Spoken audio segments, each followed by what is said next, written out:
Mình đưa cao cho cả người ta. Rồi ta làm một phần, bây giờ mình làm hết. Bay cái làm vui đó vậy. Làm vui đi bay cái làm vui là gì?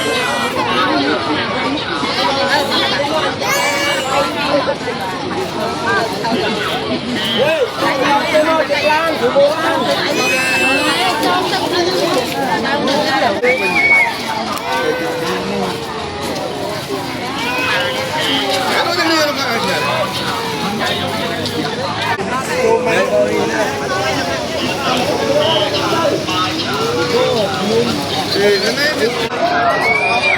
Ai cũng mới ra.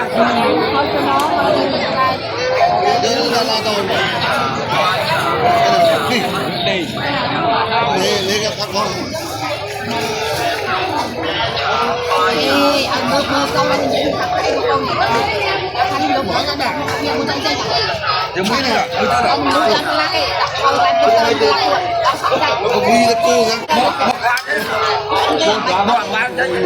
cái lương cái hồi lương nó tao nó cái lương cái hồi mình